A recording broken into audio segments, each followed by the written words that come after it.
আমি বলেছি বাংলাদেশে অনেক জায়গায় হিন্দুদের সম্পত্তি বেদখল হয়েছে, কিন্তু জামাত ইসলামের একজন লোক আপনি দেখাতে পারবেন না যারা হিন্দুদের সম্পত্তি দখল করছে। আমি চ্যালেঞ্জ দিচ্ছি, বাংলাদেশ কি আবার চাঁদাবাজদের দখলে যাবে,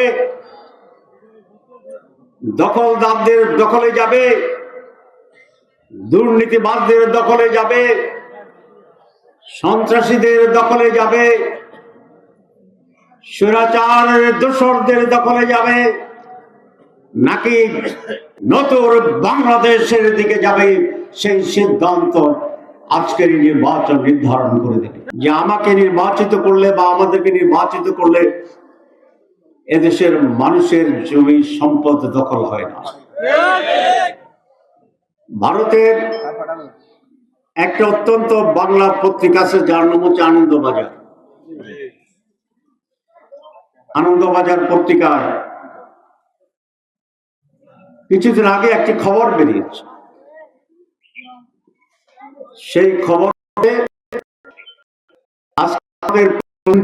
যিনি প্রধান,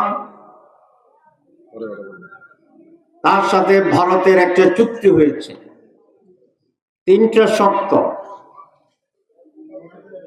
1 নম্বর শর্ত হচ্ছে ফেসিবাদের সাথে যারা জড়িত ছিল তাদেরকে আবার পুনর্বাসন করতে হবে।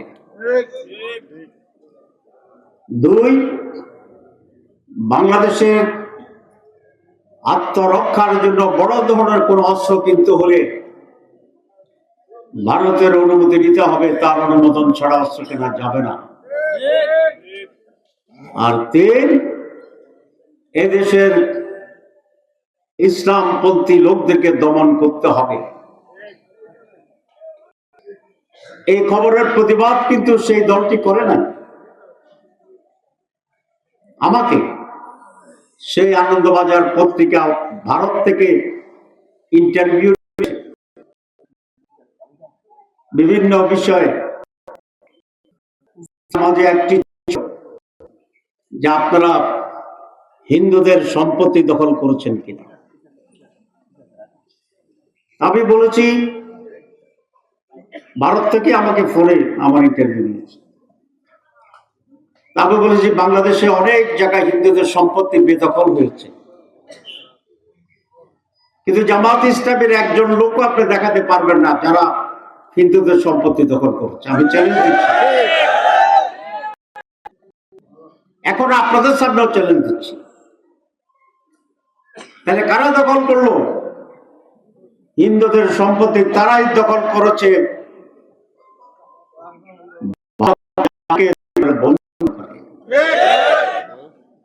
ভারত কাদেরকে বন্ধু মনে করে আপনারা জানেন? আমি তো নাম বলিনি। এই জন্য বলেছি আন্তর্জাতিক ভাবে আজকে এটা স্বীকৃত যে জামাত ইসলামীরা কারো অন্যায়ভাবে বাড়ি দখল করে না, সম্পদ দখল করে না, লুটপাট করে না। বিএনপির মাননীয় সেক্রেটারি জেনারেল দেখলাম পত্রিকায় বলেছেন যে আগামী নির্বাচন সিদ্ধান্ত হবে এই দেশ কি মৌলবাদীদের দেশ হবে নাকি গণতান্ত্রিক বাংলাদেশ হবে। আমি বলতে চাই, আগামী নির্বাচন সিদ্ধান্ত নেবে বাংলাদেশ কি আবার চাঁদাবাজদের দখলে যাবে, দখলদারদের দখলে যাবে, দুর্নীতিবাজদের দখলে যাবে, সন্ত্রাসীদের দখলে যাবে, স্বৈরাচারের দোসরদের দখলে যাবে, নাকি 5ই আগস্টের বিপ্লবের চেতনা ধারণ করে জুলাই বিপ্লবের শিক্ষা নিয়ে একটি গণতান্ত্রিক সম অধিকার, সকল মানুষের মুক্তি, অর্থনৈতিক রাজনৈতিক সমৃদ্ধি, নতুন বাংলাদেশের দিকে যাবে, সেই সিদ্ধান্ত আজকের নির্বাচন নির্ধারণ করে দেবে।